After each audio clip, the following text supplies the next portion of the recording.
In yesterday's video, we spoke about secured loans, home loans, and today we're talking about unsecured loans.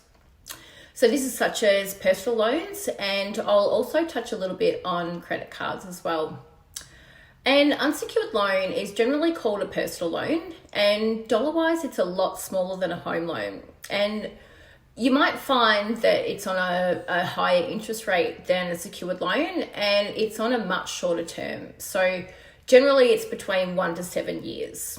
And with the repayments a little higher and the term shorter, you should be paying a lot less interest overall than a home loan. And this is because a home loan has up to a 30-year term, while the interest rate on a home loan is lower. Borrowing the same amount over a longer term will mean that you pay more interest in the long run. Personal loans can be used for almost any purpose that you can think of, from consolidation of credit card debt to paying any hospital bills or dental bills to purchasing a car. Personal loans or unsecured loans can be a good way to obtain credit because once it's paid off, you're done. And there's no need to pay interest on unpaid balances because it works like a loan, not like a credit card. And the way that the repayments are worked out is on your balance, the interest rate, and how many months your loan's taken out for. So this way you should know exactly the amount that you're paying every cycle, and you can budget for the repayments. And there's no surprises, and you know exactly what date your loan will finish. And you can also pay out a personal loan early if you wish.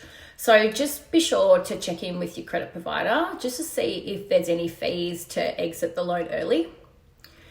And there's also secured personal loans, and this is just when you use the object that you're purchasing, like your car, as security for the loan. And these loans are often on a lower interest rate than an unsecured personal loan.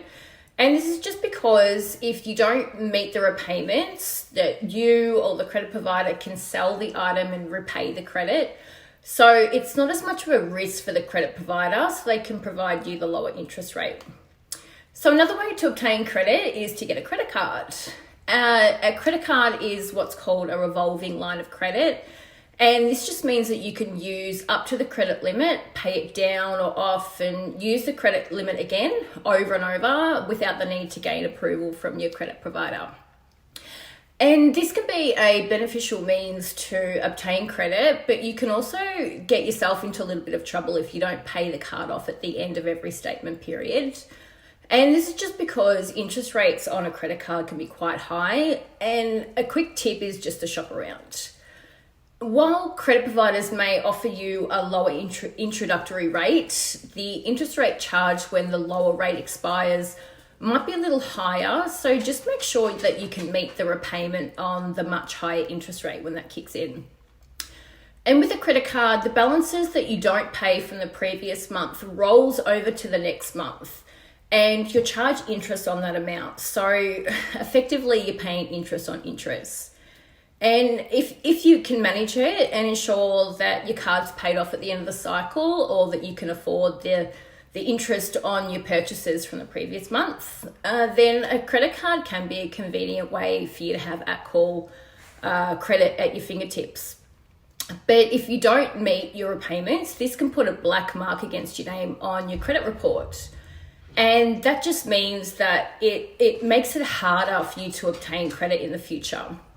And I'll go through what a credit report is and how it works in a future video. So whatever way you obtain your credit, just make sure that you read all the terms and conditions. And I know this is really boring, but it'll make sure that there's no surprises. And if you don't understand one or more of the conditions, just contact your credit provider to explain them to you.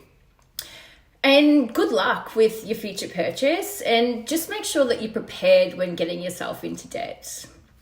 And we'll see you next time. Thank you for watching.